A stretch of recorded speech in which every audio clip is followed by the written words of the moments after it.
Liderato ng Kamara nanindigan sa benepisyong hatid ng ayuda para sa Kapos ang Kita Program o AKAP.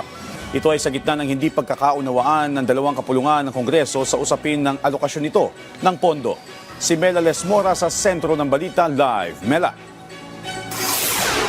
Joshua, sama-samang ipinagtanggol ng mga kongresista ito ang ayuda para sa Kapos ang Kita Program sa panguna ni House Speaker Martin Romualdez.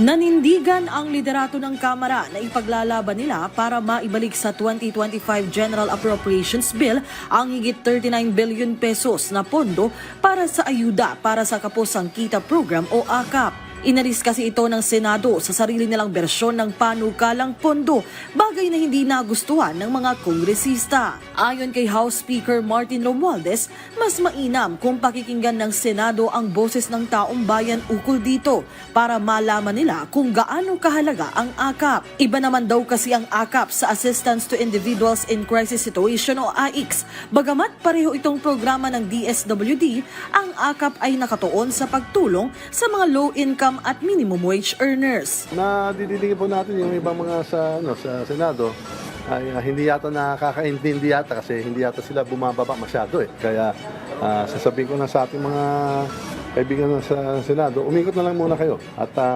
tanong mo muna sa taong bayan kung anong gusto nila. At sa nakikita ko po sa lahat ng pinupunta natin, gusto at napakpopular itong programa. Sinigundahan din ito ni House Committee on Appropriations Chair Elizalde Co. Anya sa darating na Bicameral Conference Committee meeting ukol sa 2025 budget proposal, inatasan na rin siya ni Speaker Romualdez na tiyakin ang pagbabalik alokasyon sa AKAP. Sabi ni Co, hindi nila hahayaang maglaho ang anyay most vital socialized program ng gobyerno na malaking bagay habang hindi pa tumataas ang sahod at kita ng maraming sektor sa lipunan. Sang-ayon din dyan ang iba pang mambabatas. We're just giving back the rightful share of these individuals na nagbabayad din po ng mga buwis.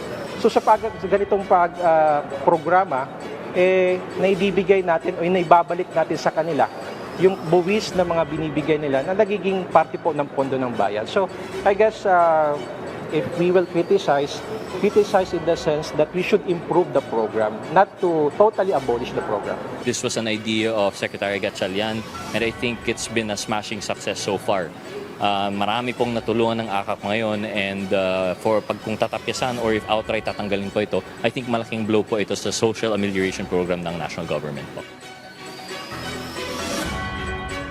Joshua, actually sa part naman ng Senado, hinihintay pa natin na maipasa sa ikatlo at huling pagbasa ng Senado itong 2025 General Appropriations Bill bago natin matukoy kung tuluyan na nga bang inalis o hindi ng Senado itong ang pondo para sa AKAP. Pero sa ngayon, Joshua, Senate panel pa lang yung nag-aalis dyan at ang mga kongresista, very hopeful nga sila na ibabalik ito sa panukalang pondo para rin naman sa kapakanan ng ating mga kababayan. Joshua? Yes, Mela, ang proposal kasi sa Senado, pagsamahin nilang ang AICS at AKAP. Yung tungkol dyan, may tugon ba ang mga kongresista?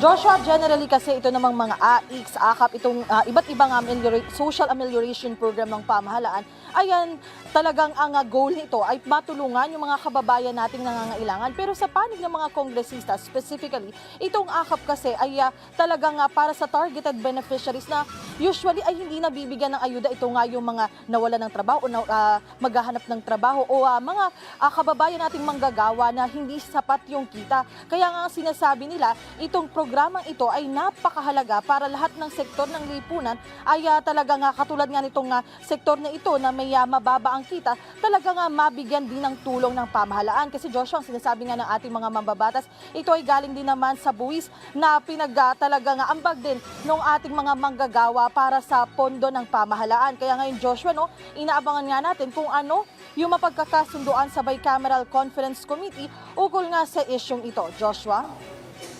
Maraming salamat, Mela Lesmoras.